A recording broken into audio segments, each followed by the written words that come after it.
In this recording, we look at how you can solve equations that involve square roots of a quadratic expression on one side and a linear expression on the other side.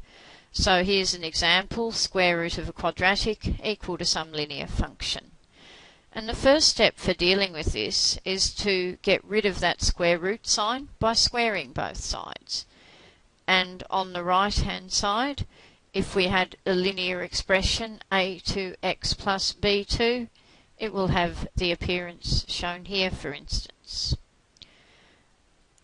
And we then want to rearrange this as a quadratic expression equal to 0, so that we can subtract or add appropriately terms that are currently on the right hand side from both sides of the equation, so that we get 0 on the right.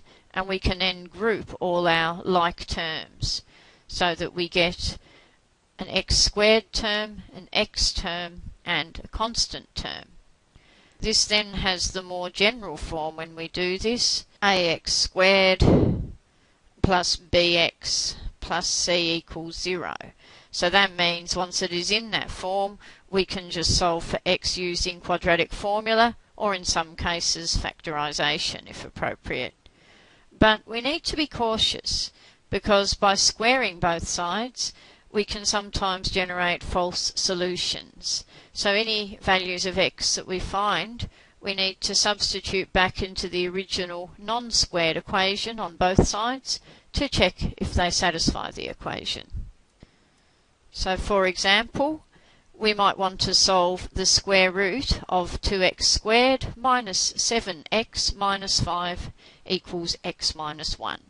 So we'll start by squaring both sides to get rid of that square root.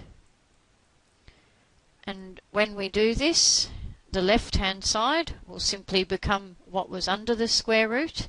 So 2x squared minus 7x minus 5, while on the right x minus 1 squared, that's x minus 1 times x minus 1, and working out that expression on the right will give us x squared minus 1x minus 1x again, so minus 2x. Make sure you include that term, and then negative 1 times negative 1 gives plus 1.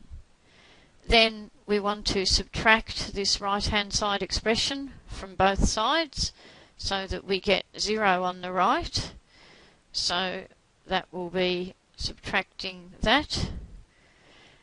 And then from here we expand and simplify. So 2x squared minus 7x minus 5. This negative is going to change the sign of everything in those brackets. And looking at like terms, 2x squared minus x squared, that will leave just 1x squared. Negative 7x plus 2x gives minus 5x. Negative 5 minus 1 gives minus 6. And that's all equal to 0. Now this one actually will factorize, but we could use the quadratic formula if it did not. But negative 6 for the constant must have both a negative and a positive factor, and negative 6 is negative 6 times 1, which gives negative 5. So that will just become x plus 1 times x minus 6 equals 0. Suggesting that x equals negative 1 or x equals 6 could be solutions to this equation. But as stated before, we need to check both of those solutions here to check whether they really satisfy that original equation with the square root.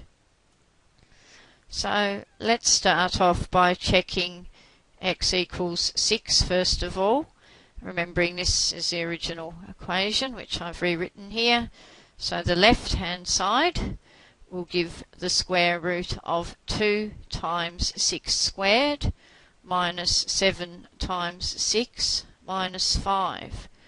Working that out, 2 times 36 is 72, minus 42 minus 5. This all works out to be the square root of 25, which is equal to 5. While the right hand side, x minus 1, subbing 6 into that, gives 6 minus 1, also equals 5. So because the left hand side equals the right hand side, sure enough, 6 is a solution, or x equals 6 is a solution. Now we need to do the same thing with the other solution we generated, x equals negative 1. Subbing that into the left hand side gives the square root of 2 times negative 1 squared minus 7 times negative 1 minus 5. That's going to just give us the square root of 2 plus 7 minus 5, which works out to give us the square root of 4, which is equal to 2. Now let's substitute into the right hand side x minus 1, and the right hand side then becomes negative 1 minus 1, which is negative 2. So here you'll see the left hand side of the original equation does not equal the right hand side, which means that negative 1 is actually not a solution of the original equation. So therefore the only solution, x equals 6, is the only solution to the original equation.